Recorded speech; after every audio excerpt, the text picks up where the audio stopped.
आयोग को ये छात्रों का संघर्ष नजर क्यों नहीं आ रहा? वो तो कह रहे कि राजनीति चमका रहे बच्चे। हम लोगों का 2 साल बर्बाद होता है। हम लोग के जो गार्जियन है वो खून पैसा लगा के 1-1 रुपया हर महीना पैसा भेजते हैं। जो 12,000 बच्चों का एग्जाम कंडक्ट नहीं करवा सकते ढंग से, वो खुद नॉन सीरियस है। जिसको इतना दिमाग नहीं है, नॉन सीरियस है चेयरमैन परमार इस्तीफा दे।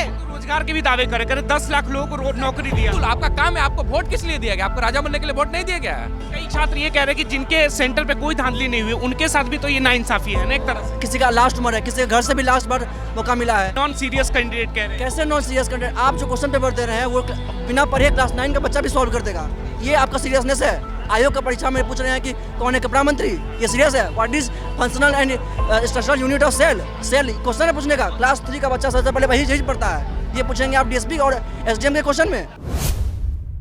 मौजूद है पटना में, जहां छात्र आंदोलन कर रहे 17 में बीपीएससी को कैंसिल करके फिर से री एग्जाम को लेकर तमाम मुद्दों पे बात करने के लिए छात्र के बीच है। इनसे समझेंगे कि आखिर क्या कुछ मामला है। बीपीएससी वहीं ये कह रहे हैं कि सब नॉन सीरियस कैंडिडेट है जो छात्र अराजकता फैला रहे हैं। बताएंगे मैम, क्या नाम हुआ आपका? मेरा नाम सोनी कुमारी है। कहाँ से आई हैं? मैं पटना से ही आई हूँ। मेरा एक ही मांग है कि री एग्जाम होना चाहिए। जैसे बाबू सभागार का एग्जाम पेपर लीक हुआ तो वहाँ पे री एग्जाम हो रहा है, उसी तरह सारे सेंटरों पे एग्जाम दोबारा होना चाहिए। वो इसलिए क्योंकि मेरा सेंटर औरंगाबाद दिया गया था, वहाँ पे भी आधा घंटा लेट क्वेश्चन मिला था। ये जो मनु परिमार है वो खुद एक एग्जाम क्लियर करके उस कुर्सी पे बैठे हुए, तो उनको अच्छे से पता है कि अगर 1 मिनट 5 मिनट लेट होता है तो कितना क्वेश्चन छूट सकता है। तो हम लोग का तो आधा घंटा में लगभग यहाँ जितने भी बच्चे आए हुए सबका यही एक प्रॉब्लम है। कहीं पे पेपर लीक है, कुछ बच्चों को वीआईपी ट्रीटमेंट दिया गया है। ट्रीटमेंट? हाँ, उसमें क्या मिल रहा था बच्चों को? 11 बच्चों या कुछ बच्चों को स्पेशल सुविधा दी गई थी जो कि इंस्ट्रक्शन के डायरेक्ट अगेंस्ट है। ऐसा नहीं होना चाहिए। आयोग कहती है कि जो बच्चे यहाँ पे शोर हंगामा कर रहे हैं, अपनी मांग रख रहे हैं, वो नॉन सीरियस है। एग्जाम से पहले हम लोग को मेंटल टॉर्चर किया जाता है। आयोग अपनी बातों को स्पष्ट नहीं रखती है। वो हम लोग को नॉन सीरियस आप समझ सकते हैं कि कौन है, आयोग है या हम जैसे बच्चे। हम लोगों का 2 साल बर्बाद होता है। हम लोग के जो गार्जियन है वो खून पैसा लगा के 1-1 रुपया हर महीना पैसा भेजते हैं। उनका मंथली इनकम नहीं है। हम लोग का तो ये एग्जाम में जो ये पेपर लीक होता है। आयोग को ये छात्रों का संघर्ष नजर क्यों नहीं आ रहा? वो तो कह रहे कि राजनीति चमका रहे बच्चे। वो बच्चे 2 साल से इस पटना में रह के कभी बाढ़ का समस्या का ये कभी एक टाइम खाना खाओ, कभी एक टाइम खाना नहीं खाते। इतना प्रॉब्लम हम लोग फेस करते हैं और हम लोग को ही नॉन सीरियस कहती है और खुद कुर्सी पे बैठ के सीरियस है। अगर इतना ही सीरियस है तो अपनी बातों को स्पष्ट क्यों नहीं करती है? जब बच्चे आंदोलन पे उतरते तभी क्यों स्पष्ट करते? सूबे के मुख्यमंत्री नीतीश कुमार जी लड़कियों को शिक्षा को लेकर, रोजगार को लेकर बहुत बात करते हैं कि हमने लड़कियों की, जब से हमारी सरकार आई है हमने लड़कियों की स्थिति को बदला है। तो एक तरफ आप लोग प्रदर्शन कर रहे हैं लेकिन मुख्यमंत्री संज्ञान नहीं ले रहे कुछ। वो मुख्यमंत्री संज्ञान लेंगे, हम लोगों का पूरा आशा है कि वो हम लोगों का संज्ञान जरूर लेंगे। 67 में भी वो संज्ञान लिए थे। आप देखे थे कि री एग्जाम हुआ था। अतुल प्रसाद जी जब थे चेयरमैन तो 68, 69 में ऐसा कुछ भी नहीं हुआ। आप देखे बच्चे शांति माहौल बना के एग्जाम दिए थे। फिर ये जो मनु परिमार है, ये पता नहीं है, कोई भी बात को अपना स्पष्ट तरीके से रखते नहीं है, जिस कारण से आज हम लोग का पढ़ने का समय था। अगर आज पेपर लीक नहीं होता तो हम लोग भी मेंस का तैयारी करते, लेकिन आज रोड पे धरना स्थल पे धरना प्रदर्शन कर रहे हैं। आपका क्या नाम हुआ? सृष्टि सिंह हुआ। आप यहीं की पटना की हैं? हाँ। तो आप भी इसमें मांग कर रहे हैं कि फिर से री एग्जाम होना चाहिए? हाँ, मेरा यही मांग है कि री एग्जाम होना चाहिए और पूरे कदाचार मुक्त एग्जाम होना चाहिए, क्योंकि एक सेंटर का वो कैंसिल करते हो।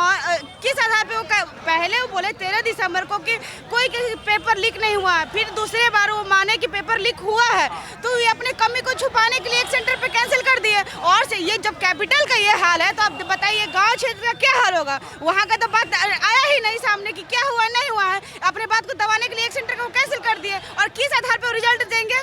और जो बोलते हैं सीरियस, वो खुद नॉन सीरियस है। हम आपके माध्यम से बोलना चाहते हैं परमार को कि वो खुद नॉन सीरियस है। जिसको इतना दिमाग नहीं है, नॉन सीरियस है चेयरमैन परमार इस्तीफा दे। वो खुद नॉन सीरियस है। जो 12,000 बच्चों का एग्जाम कंडक्ट नहीं करवा सकते ढंग से, वो खुद नॉन सीरियस है। फिर से एग्जाम होगा उन लोग? नहीं तो क्यों होगा? प्रशासन क्या कर रहा था? क्वेश्चन 1:42 में क्यों था?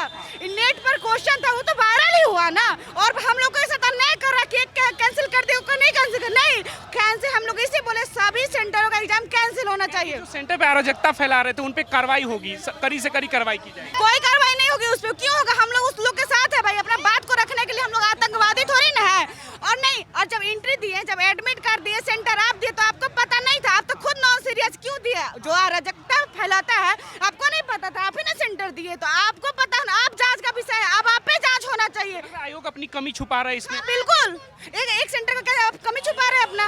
हाँ, आयोग बीपीएससी ने हाई कोर्ट के द्वारा ये क्लियर किया था कि 10 दिन पहले क्वेश्चन जो है वो सेंटर पे पहुंच चुकी है, ठीक है। तो फिर ये क्वेश्चन बोलती है कि पुस्तक में कमी हो गई थी, ठीक है। ये कैसे हुआ? दूसरी बात ये है कि आयोग बोलती है जितने भी बच्चे जो बच्चे इस तरह का हल्ला करे वो नॉन सीरियस है। आयोग खुद नॉन सीरियस है, मनु परमार खुद नॉन सीरियस है। कह रहे हैं कि जहाँ पे एग्जामिनेशन बहुत बेहतर तरीके से उन छात्रों के साथ इनजस्टिस नहीं हो जाएगा अगर एग्जाम फिर से किया जाए। 12,000 बच्चों का एग्जाम हो रहा है, री एग्जाम हो रहा है। जब रिजल्ट है एक तो को एग्जाम भी एक ही होना चाहिए ना, अलग अलग तो फिर कैसे होगा? हमने आधा घंटा ले, जब बच्चों को 11 बजे के बाद एंट्री नहीं है तो फिर क्वेश्चन कैसे आधा घंटा लेट मिल सकता है भाई? वो मनु परमार भूल रहे हैं कि हम लोग 1857 की क्रांति से पढ़ते नहीं है, लाना भी जानते हैं। ये बिहार की धरती है, हम बिहार की बेटियां हैं। क्रांतिकारियों का जमी रहा है बिहार। हाँ बिल्कुल, मैं वही तो बोल रही हूँ ना कि हम लोग 1857 की क्रांति से ही शुरू करते हैं, सिर्फ पढ़ते नहीं है, लाना भी जानते हैं और ला के रहेंगे। जिस तरह नॉर्मलाइजेशन को हटवाया है उसी तरह से हम लोग एग्जाम भी रिकैंसिल करवा के रहेंगे, जैसे 67 में करवाए थे। कि फिर से अगर एग्जाम होगा तो बड़े पैमाने में पैसे लगेंगे, समय खर्च होगा। तो समय, इसका मतलब कि आप फेयर तरीके स्टूडेंट लोगों का भी तो पैसा और समय गया है, बाहर राज्यों से लोग आए हैं यहाँ पे, उनका क्या पेमेंट पकड़ेगी सरकार? इस तरह का क्यों बयान दे रही है? तो आयोग को सोचना चाहिए, आपने ऐसा क्यों किया है? सारा मतलब दोषी आयोग ही है, स्टूडेंट क्या करेगा? एक्सेप्ट नहीं कर रही नहीं अपनी गलती, वो छात्रों पे पड़ेगा ना, उनको करना पड़ेगा और नहीं करेगी तो ऐसे तो बोले से नहीं होगा ना, ये बोले से नहीं होगा। आयोग नॉन सीरियस है, वो 17वीं बीपीएससी प्रारंभिक परीक्षा एग्जाम कंडक्ट करवाने के लायक ही नहीं है। इस्तीफा दे मनु भाई, इस्तीफा दे, आपसे नहीं संभालना है तो इस्तीफा दीजिए। इस बार जिस तरह से दावे करते हैं कि महिलाओं के लिए शिक्षा के लिए हमने बहुत बेहतर किया, लगता हुआ है बिहार में नीतीश कुमार ने किया है, मानते हैं, लेकिन अभी जो ये इस तरह का शासन हो चल रहा है तो उसको भी तो उनको संज्ञान में लेना चाहिए। और हमें जहाँ तक लगता है कि उनके संज्ञान में अभी तक नहीं गया है, अगर वो जाएंगे तो जरूर वो एक्शन लेंगे। 67 में भी हुआ था। राज्य की राजधानी में इतना बड़ा प्रोटेस्ट चल रहा है, मुख्यमंत्री को खबर तक ना हो, ये लग रहा है ये बात हजम होने वाली ये ठीक है, लेकिन अगर उनको खबर मिलेगी तो हमें जहाँ तक हमको पूरा आशा है कि वो जरूर अपना करेंगे। एग्जाम हो, क्योंकि सर अनियमितता भर भर के बढ़ती गई है। पटना में बढ़ती गई है तो वो तो दिख गया, क्योंकि ये राजधानी है, बोलते हैं एशिया का सबसे बड़ा सेंटर है, सबसे हाईटेक सेंटर है। तो सोचिए सबसे हाईटेक सेंटर पे ये सब हो गया, तो जो दूर दराज के इलाके हैं जो हाईटेक नहीं है वहाँ ये लोग क्या क्या खेल खेल सकते हैं। तो हमारे पास एक लौटा ये डिमांड है कि आप एग्जाम लीजिए। और ये सर एक सेंटर नहीं है, ये 20,000 की कैपेसिटी है, 12,000 छात्रों का यहाँ एग्जाम पड़ा था, यानी ये एक जिला से ज़्यादा की कैपेसिटी है। तो आप 12,000 कैंसिल करके फिर से हो ही रहा है एग्जाम ले, आप कुछ भी प्रश्न पूछिए, आपका वो अधिकार है, आप टफ पूछिए, हल्का पूछिए, लेकिन सबके लिए बराबर हो, समानता हो। बस समानता आप नहीं देंगे तो आंदोलन होगा। बिल्कुल, कई छात्र ये कह रहे हैं कि जिन्होंने बेहतर तरीके से एग्जाम दिया उनके साथ नाइंसाफी हो जाएगा। कौन तय करेगा बेहतर सर? बेहतर कौन तय करेगा सर? वो रिजल्ट आएगा तब तो तय होगा ना, रिजल्ट से पहले खेल हो गया तो। मैंने भी सर 68 का मेंस दिया है, 67 का मेंस दिया है, मेरे साथ कई दोस्त जो इंटरव्यू तक बैठे हैं, तो हम लोग का भी ऐसा नहीं कि खराब गया है, लेकिन फिर भी हम लोग आए हुए हैं क्योंकि पारदर्शिता का अभाव है। जब पारदर्शिता का अभाव है तब तो फिर बवाल होना ही है। छात्र ये कहते हैं 68 बीपीएससी बहुत अच्छे से हुए, निष्पक्ष रूप से हुए, 69 भी हुआ, लेकिन ये 70 वाले में क्या हो? पूछिए ना सर कि जब अतुल प्रसाद सर थे तो बिल्कुल पारदर्शिता थी, संवाद था। सबसे बड़ा बात है कि सर जो लोग बैठे हुए हैं ना, उन्होंने छात्रों के साथ संवाद की कड़ी तोड़ दी है। तो और हमारे पूर्व chief justice D Y Chandrachud ने भी बोला है कि सबसे बड़ा डिसइंफेक्शन सनलाइट है, इसका मतलब पारदर्शिता होनी चाहिए। पारदर्शिता नहीं है, इसीलिए इतना बवाल है। तो रोजगार के भी दावे करे 10 लाख लोगों को नौकरी दिया। पारदर्शिता के साथ देना सर, पारदर्शिता के साथ देना, पारदर्शिता आप दीजिए, बिल्कुल आपका काम है। आपको वोट किस लिए दिया गया? आपको राजा बनने के लिए वोट नहीं दिया गया है, आपको दिया गया जनता की सेवा करने के लिए। आप दीजिए, वही तो आपका काम है। पर आप अपना काम करके अपना बड़ाई करवा रहे हैं, अपना फिर खुद थपथपा रहे हैं। यहाँ जनता बेवकूफ़ बना हुआ है। अगर नीतीश बाबू नहीं सुनेंगे तो हम लोग अपने गांव में, अपने पंचायत में इस आंदोलन को आगे बढ़ाएंगे। बिहार में चुनाव का भी माहौल है, चुनाव भी आने वाला है। सुनिए, सोचिए ना सर कि पप्पू यादव निर्दलीय जीत गए, अभी एक MLC निर्दलीय जीत गए, तो क्यों निर्दलीय की तरफ लोग जा रहा है? क्यों जो स्थापित राजनीतिक संस्थाएं हैं उनको लोग धुतला रहे हैं? पार्टियों से भरोसा खत्म हो तो भरोसा खत्म हो रहा है। एकलौता भरोसा यहाँ तो नीतीश बाबू टेबल कुर्सी को खड़ा कर दे तो वो जीत जाएगा नीतीश बाबू के नाम पे। लेकिन नीतीश बाबू को सोचना चाहिए कि जो उनका इमेज बना हुआ है छात्रों के बीच, वो खुद छात्र आंदोलन से निकले हैं, तो वो अपना इमेज बरकरार रखना चाहते हैं या तोड़ना चाहते हैं। यही नीतीश बाबू हैं। जब 67 में बेईमानी हुआ था, एक फोन किए थे, एग्जाम कैंसिल हुआ था। अब क्यों नहीं सुन रहे? क्योंकि हमको लग रहा है सर उन तक आवाज़ पहुंचाई नहीं जा रही है। उनके इर्द गिर्द के जो लोग हैं वो पैसा खा रहे हैं उनके नाम पे, तो यही होगा कि खेत खाए गधा मार खाए जुल्हा वाला काम हो जाएगा। राज्य की राजधानी में इतना बड़ा आंदोलन हो रहा है, मुख्यमंत्री को अगर सूचना नहीं है तो ये लग रहा है हजम होने वाली बात नहीं सर, बिल्कुल नहीं। जरूर उनके जनता और उनके बीच बैरियर बना दिया गया है, और वो कौन बना रहा है वो खुद वो सोचे। आप बताइए क्या नाम हुआ आपका? मेरा नाम सोनू निगम है। कहाँ से आया? सोनू निगम जी, भागलपुर से आए हैं सर। जी जी। तो आपके सेंटर पे क्या गड़बड़ी तो सिर्फ बापू इसमें पटना में जो है वहाँ हुआ? पर गड़बड़ी सर अभी हो रहा है सर। जैसे कि मेरा सेंटर सिवान दिया गया था, मैं भागलपुर जिले से हूँ, और पूरा इस साइड दिया गया था सेंटर, उसमें कोई दिक्कत नहीं है सर। लेकिन वहाँ गए तो मेरा बायोमेट्रिक ही नहीं हुआ है। दूसरी बात कि अब जो बाबू परीक्षा परिषद में 12,000 लोगों का हो रहा है, आप देखिए यहाँ पर लिखा, मैं लिख के लाया हूँ कि 12,000 विद्यार्थी एक जिला के बराबर है। एक जिला का परीक्षा कैंसिल हो रहा है, और एक केंद्र का कैंसिल हुआ आज। एक केंद्र के बराबर नहीं है, वो एक जिला के बराबर है। 12,000 विद्यार्थी, कई छोटे छोटे जैसे शिवहर, सिवान, इस सब जिला में 12,000 विद्यार्थी भी नहीं थे, कम ही विद्यार्थी थे। कि क्या मांगे? पूरे बिहार के बच्चों के कैंसिल? बिहार की कैंसिल होना चाहिए सर, क्योंकि अगर वो 12,000 बच्चे दोबारा एग्जाम देते हैं, उन्हें पैटर्न पता है, वो दोबारा एग्जाम देंगे, उनका डायरेक्ट इम्पैक्ट पड़ेगा कट ऑफ पर, और हम लोगों का कट ऑफ से बिल्कुल बाहर हो जाएगा। ये 3.5 लाख बच्चों के साथ नाइंसाफी है। कई छात्र ये कह रहे हैं कि जिनके सेंटर पे कोई धांधली नहीं हुई उनके साथ भी तो ये नाइंसाफी है ना एक तरह से। सर अगर मान लीजिए मेरा अगर धांधली नहीं होता है ये, तो हम तो सर अपने कट ऑफ के हिसाब से बनाए हैं ना सर। अगर अब कट ऑफ हाई चल जाता है तो मेरा सिलेक्शन कैसे होगा? और 2,000 पोस्ट सर फिर दोबारा आ पाएगा? किसी का लास्ट उम्र है, किसी के घर से भी लास्ट बार मौका मिला है, और ये अगर एक एग्ज़ाम पारदर्शिता एक मतलब ट्रांसपेरेंसी से नहीं हो पा रहा है, तो क्या ये सिस्टम है सरकार का? और क्या है बीपीएससी इतना बड़ा आयोग है, संवैधानिक आयोग है, और एक एग्ज़ाम नहीं। और सिर्फ बीपीएससी की बात नहीं है, ये देश कहाँ जा रहा है? बार बार विद्यार्थी को धरना पर उतरना पड़ रहा है। अभी झारखंड में उतरना पड़ रहा है, बार बार ये हो रहा है, पेपर लीक हो रहा है। पेपर लीक हो रहा है। हम लोग इस देश को कहाँ ले जा रहे हैं, और क्या ले जा रही है इस देश को?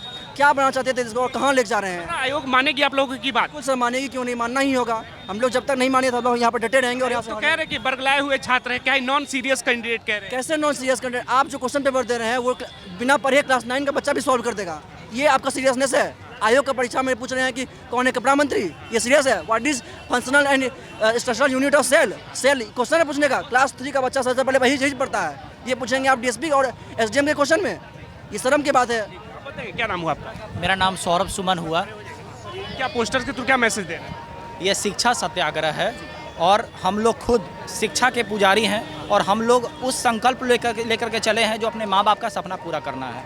और ऐसी आयोग जो इतनी अयोग्य हो चुकी है, जो आधा से ज़्यादा सीट बेच करके और अपना झोली भरने पे लगा हुआ है, इस तरह के संस्थान से हम बस गुजारिश करेंगे, सुधर जाइए। लग रहा है सब कुछ पहले से फिक्स था इसमें इस तरह का? बिल्कुल फिक्स था। देखिए, हमें जहाँ तक देखिए, हम लोग जो हैं, हम लोग बस ये आशा करते हैं कि बस ये हो, जो भी हो कदाचार मुक्त हो। लेकिन जो पास्ट रिवीलिंग फैक्ट है, जैसे कि कुछ दिन पहले की बात बताते हैं, ज़्यादा दिन पुराने की बात नहीं है, कम्युनिटी हेल्थ इंस्पेक्टर का एग्जामिनेशन हुआ, 60% सीट बुक था। 60% से समझ सकते हैं, 100 करोड़ का बोली लग रहा है, ठीक है। और ये जो पहले से तय रहता है सीट का? ये बिल्कुल तय रहता है, लेकिन इंटरनल, अरे हमें तो ये भी नहीं पता। हम तो ऐसे नौबत पे आ चुके हैं कि अगर हमें कहा जाए कि हाँ इतना पैसा दे दो, भाई कहाँ से दे पैसा? भाई कहाँ से दे? अपने मेरिट पे लड़ते हैं तो मेरिट पे कट ऑफ नहीं पार हो पाता है। कारण क्या? आधा सीट तो पहले ही बेच चुके हैं आप, कट ऑफ तो ऊपर जाना ही है। और जहाँ तक अभी की बात है, अभी हम मेरा खुद का 89 नंबर आ रहा है, और जहाँ तक हमको लगता है कि मेरा प्री क्लियर हो जाएगा, हमको मेंस के लगना चाहिए। लेकिन जो एग्जामिनेशन होने जा रहा है, सीधी सी बात है, अगर आप कैंसिल करने की मांग कर रहे हैं? कारण क्या है कि अगर एग्जामिनेशन हुआ तो मे भी क्वेश्चन बहुत लिबरल पूछा जा सकता है, बहुत आसान पूछा जा सकता है, कट ऑफ को ऊपर लेके चला जाए। ये भी हो सकता है औरंगाबाद वाला केस कि कट ऑफ इतना ज़्यादा ऊपर चला जाए, मतलब पेपर इतना ज़्यादा हार्ड पूछ लिया जाए कि कट ऑफ को एकदम उसी लेवल पे रहने दिया जाए या इससे नीचे चला जाए। तो किसी ना किसी, अगर एक बच्चे के साथ भी अगर इनजस्टिस हो रहा है, तो आयोग को ऐसा नहीं करना चाहिए। सेंटर पे कैंसिल करके दोबारा एग्जाम लिया जा रहा है, आप लोग की मांग है कि सभी को कैंसिल कर दिया क्या है? कारण क्या है? देखिए, हमारे हम जो तथाकथित जो उपद्रवी कहा गया हम लोग को, दरअसल वो लोग उपद्रवी नहीं, हमारे लिए मसीहा है। पर्सनली मेरे लिए तो मसीहा इसीलिए है। कारण क्या है? वही लोग विद्यार्थी थे जो 2 घंटा 12 से 2 बजे तक कॉपी मिलने के इंतज़ार में बैठे रहे, बाद में जाकर के फ्रस्ट्रेशन लेवल जब उनका बहुत ज़्यादा पार हो गया, ठीक है, इसके बाद वो बाहर आए और बाहर आने के बाद वो देखते हैं कि कभी कोई चोरी कर रहा है, उधर कोई पेपर छीन रहा है, कोई ऐसे कर रहा है, तो पेपर तो लीक हो चुका है, क्यों देंगे? फोन लेकर बैठे थे कई परीक्षार्थी। नहीं नहीं नहीं नहीं नहीं, फोन लेके, अगर फोन लेके बैठे तो फिर भी आपकी अयोग्यता है। फोन लेके गए कैसे भाई, कहाँ से लेके गए? आपका 3-4 लेवल, आप जो बोलते हैं कि 4 लेवल का सिक्योरिटी है, 4 लेवल के सिक्योरिटी में मोबाइल फ़ोन लेके चला जाएगा? अरे एक चोटका नहीं लेके जा सकता है जो मोबाइल फ़ोन लेके चला जाएगा। और अगर फिर भी बाहर आकर के मोबाइल फ़ोन अंदर लेकर के गए, फिर भी आपकी अयोग्यता है। तो आप अयोग्य हैं, अपनी अयोग्यता को स्वीकार कीजिए और एग्जामिनेशन लीजिए, और अगर नहीं लेते हैं तो इसमें आपकी अयोग्यता है।